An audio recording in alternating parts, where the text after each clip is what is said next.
Hey, what is going on everyone? This is your boy Tanveer Said, the Bengal Dragon.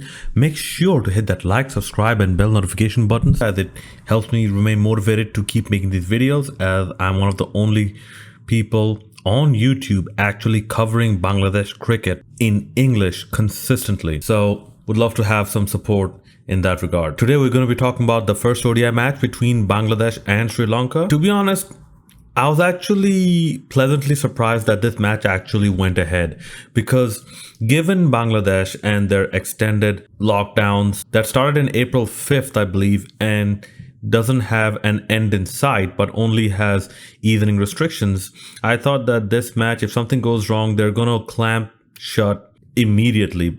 And something did go wrong. I believe some people in the Sri Lankan contingency got tested positive, but later on not all of them came back negative, but still they had the match. So that was very good to see, because cricket needs to return. And Nazmul Hossain Papon, as much as I make fun of him sometimes, he has many valid points. I'm not saying he's a bad leader. One thing that separates Nazmul Hossain Papon from his predecessors is actually his communication skills. And this is one thing I am seeing, that Nazmul Hossain Papon is willing to communicate clearly and somewhat openly compared to his predecessors that I have seen. And that is actually very important to understand the mindset of the BCB and the status of Bangladesh cricket. So anyways, in this match, I believe Tamim Iqbal won the toss and he elected to bat first. First of all, it was saddening to see that Imrul Kais, although he made it in the preliminary squad, he did not make it, however, in the 15-man squad for the side. Maybe for the third ODI he might be considered, but I really hope the BCB has not forsaken him.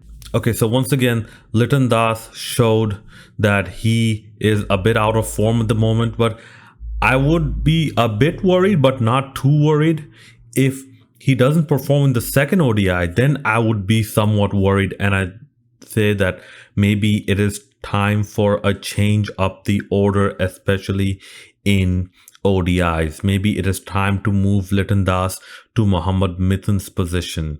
And Mohammad Mithun, by the way, also got out for a duck, which was also a bit disheartening to see. And once again, the bulk of the scoring were done by Tamim Iqbal, Mushfiqur Rahim and Mahmudullah. Shakib Al Hasan, also he got out to a shot which I don't think it's in his caliber, in his best to actually play. It's not like Shakib Al Hasan to play that type of shot. Actually, it's not even like Tamim Iqbal to get out in the fashion that he did. Before the ball was delivered, Tamim Iqbal went so far back and so far to a side that it was almost as if he was standing outside the pitch. And then he came back and tried to defend a delivery and he could not. It is not like Tamim Iqbal to do this at all. Even the commentators, they were surprised, like, oh, what's going on here? And honestly, when I saw that, I thought that he's going to call it off. Like, he's going to step away and say, okay, I'm not going to do it. I'm not going to do it. I'm not going to bat. I'm not ready yet. I thought he's going to do that, but no. He came back and tried to play a shot, and that's how he got out. I thought that Tamim Iqbal was definitely well set for a century in this match had he not made that mistake. And perhaps even Mushfiqur Rahim, he got out to a rather bad shot, but he made a very good score. There was a century for him in this match as well. And by the way, congratulations to Tamim Iqbal. I believe 51st half century. That is actually saying something in terms of his consistency, and also I believe 14,000 runs in international cricket as an opener, if I'm not mistaken, or 14,000 runs as an opener. I believe only the 10th person to do so in world cricket.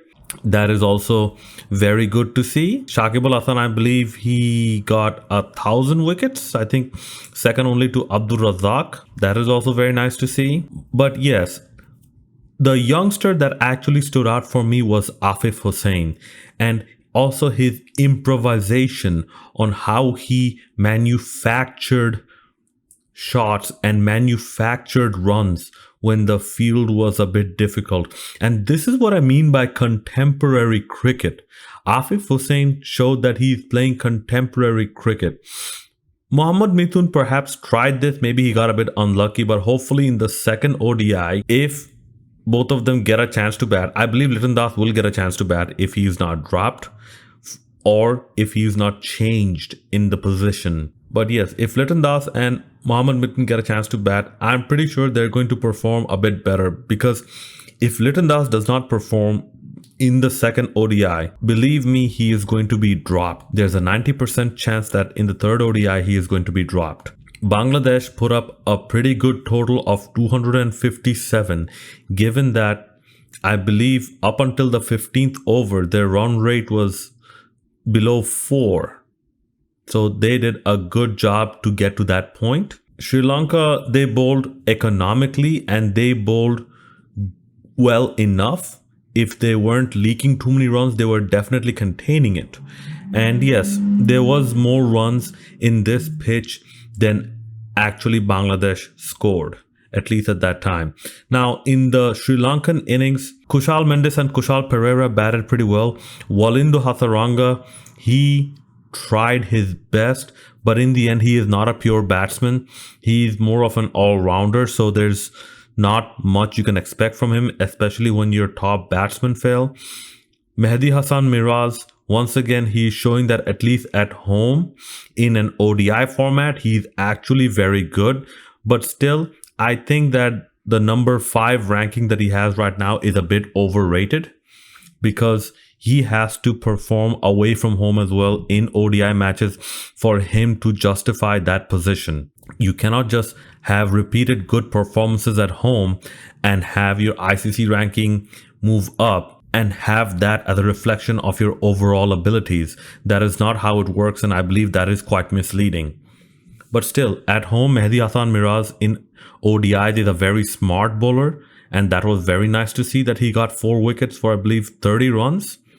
Shakib Al Hasan also got a wicket. Mustafizur Rahman, he is retaining his IPL form, it looked like, and he got 3 wickets as well. And I believe Muhammad Saifuddin might have gotten a wicket or 2 as well. The only person that did not get wickets is Taskin Ahmed, and here I would not be too concerned at the moment. Although Taskin Ahmed made a comeback, I would not be too concerned. But in the second ODI, if I don't see an improved performance from him, I would be a little concerned.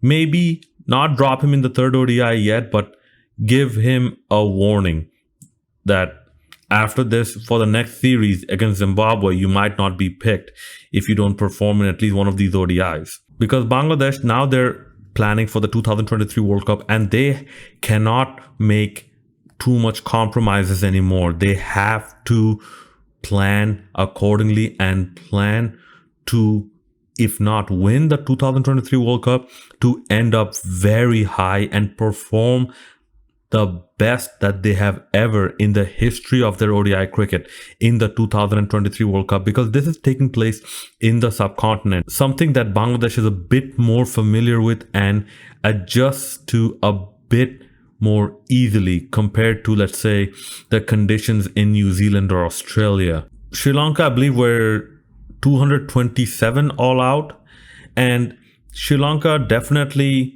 have some very hard work to do if they have to be competitive in the second ODI. This is the best team that Sri Lanka had because their management decided to change course and go with a younger side. So regardless if they were touring Bangladesh or whatever team, this is the best side that they have given their current mindset. So Bangladesh deservedly won the first ODI. Congratulations to them. But as I'm seeing in social media and on YouTube from other people, it was not as satisfying as a victory that they would like. And I believe even the Bangladeshi cricketers understand this, that they could have performed much better, especially if we're looking to make very good progress and development, being as ready as we can for the 2023 World Cup. We should have performed a bit better in this match. Hopefully in the second match, it's going to be a bit more competitive, I think, but hopefully Bangladesh come out on top as well with a more dominating performance.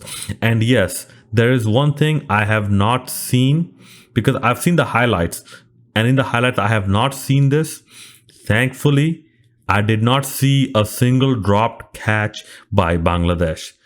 Thankfully, we seem to have avoided that dark cloud, that demon that has haunted Bangladesh cricket for so long. But you never know, it might make a comeback. Anyways, that is all for this video. Thank you so much for listening, and please do hit that like, subscribe, and bell notification buttons, and do leave your comments in the comment section below. I love interacting with genuine people, and I love interacting with those who comment and who have meaningful comments. Not trolls, but who have meaningful comments, and I reply to almost all of them. All right, this is your boy Tanveer Said, the Bengal Dragon, signing out. Until next time.